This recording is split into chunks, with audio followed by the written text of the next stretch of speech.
Isa ka bang dating empleyado na kinakaltasan buwan-buwan para sa iyong contribution sa Pag-Ibig Fund at gusto mo itong kunin o i-withdraw? Tamang-tama, dahil sa video na ito ituturo ko sa inyo kung ano ang mga kailangan para ma-withdraw o ma-claim ang iyong contributions sa Pag-Ibig Fund. Kaya tumutok ka lang sa video na ito hanggang dulo para malaman mo kung paano.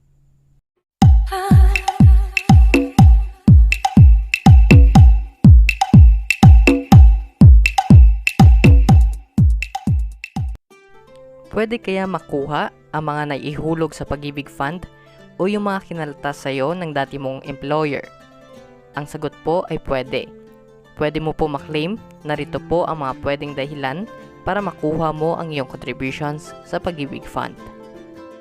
Una, membership maturity. Kailangan ikaw ay nakapaghulog sa pag-ibig ng contributions na hindi bababa sa 20 years. Ito ay katumbas sa 240 monthly payments. Kung ikaw naman ay isang Pag-Ibig Overseas Program o POP member, pwede mo makuha ang iyong contributions at the end of 10, 15, or 20 years. Depende ito sa option na iyong pinili noong ikaw ay nagparehistro. Pangalawa, permanent total disability or insanity. Kapag ikaw ay hindi na nagtatrabaho dahil sa iyong karamdaman, pwede mo po maklaim ang iyong Pag-Ibig contributions para sa Provident Benefit Claim.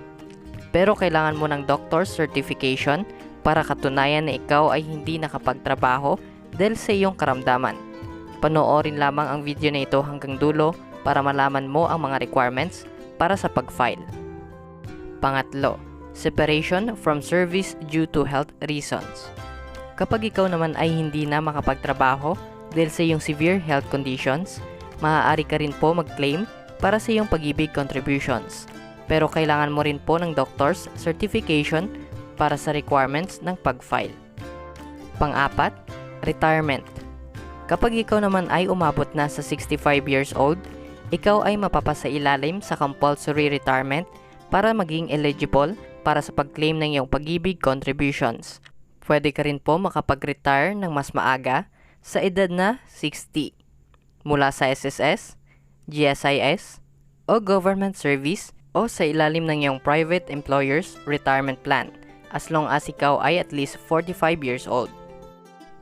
At ang panlima naman ay death claim. Para naman sa deceased Pag-Ibig members, ang mga beneficiary ng namatay na miyembro o authorized representatives o kahit sino mang appointed court administrator o executor ay maaari rin mag-file para sa pag-apply ng Provident Benefits Claim. At pang-anim, permanent departure from the Philippines. Maaari ka rin mag-withdraw ng iyong Pag-Ibig savings bago ka umalis sa Pilipinas para tumira sa abroad. Pero kinakailangan mo po ng proof na ikaw ay maninirahan sa ibang bansa. Samantala, narito na po ang mga requirements para sa Pag-Ibig Provident Claim.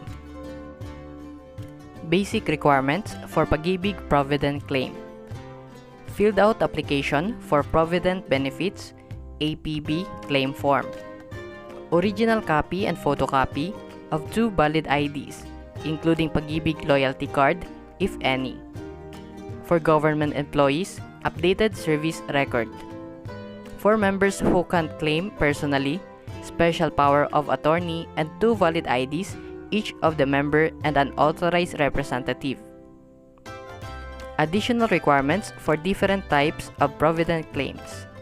Para sa membership maturity. For POP members, POP passbook. Para naman po sa retirement, NSO issued birth certificate, SSS or GSIS retirement voucher, or at least 2 valid IDs with birth date, photo, and signature.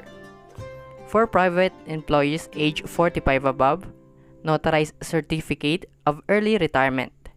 For AFP, Philippine Navy, and Army members, order of retirement, updated statement of service, and statement of last payment. Para naman po sa permanent total disability or insanity, narito po ang mga requirements. Certification or statement from a physician. For private employees, SSS Total Disability Voucher. For AFP, Philippine Navy, and Army members, updated statement of service, statement of last payment, and compulsory disability discharge o CDD order. Para naman po sa requirements ng separation from service due to health reasons, kailangan ng certification or statement from a doctor, notarized sworn employer's certification of members' employment termination due to health reasons. For private employees, latest SSS disability voucher. Para naman po sa requirements ng permanent departure from the Philippines, kailangan ng notarized sworn declaration of intention to depart from the Philippines permanently, photocopy of passport, immigrant visa, residence visa, settlement visa, or any other equivalent document. Para naman po sa death claim requirements, NSO issued death certificate of member, notarized proof of surviving legal heirs.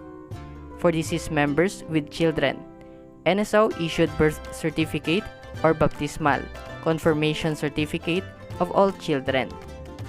For deceased members with minor or PWD children, kailangan ng notarized affidavit of guardianship.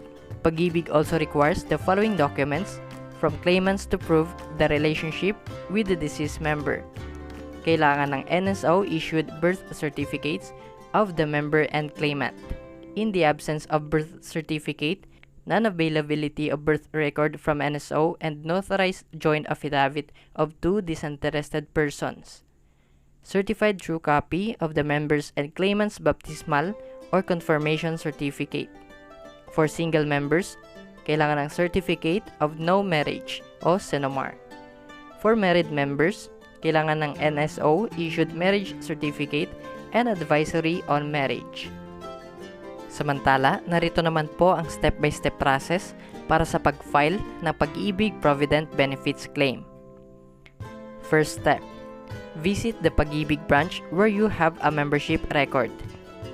Step 2, submit all the requirements. Step 3, the staff will check their records to verify if you filed for Provident Benefits Claim and have any unpaid Pag-Ibig Housing Loan, Pag-Ibig Multipurpose Loan, or Pag-Ibig Calamity Loan. Wait for the verification process to complete. Step 4. The staff will issue a Provident Benefits Acknowledgement Receipt to you. This claims tab indicates the date for pickup of your check. Processing of Pag-Ibig Contributions Claim takes around 8 working days or 20 working days if you have records with other Pag-Ibig branches. Claim your proceeds on your scheduled pickup date. Here's how. If released through check, go to Pag-Ibig office and present your claim stubs and 2 valid IDs at the cashier. If released through your payroll account or disbursement card, go to any accredited ATM or bank and check, then withdraw the proceeds. At yun lamang po ang mga requirements at step-by-step process para sa pag-file ng Pag-Ibig Provident Benefits Claim. Kaya kung ikaw ay may mga katanungan, mag-comment lamang sa comment section ng video na ito. At huwag mo na rin kalimutan mag-subscribe, i-share at i-like ang video na ito. Hanggang dito na lamang ang ating vlog tungkol sa kung paano i-claim ang iyong contributions sa may Pag-Ibig Fund. Maraming salamat po.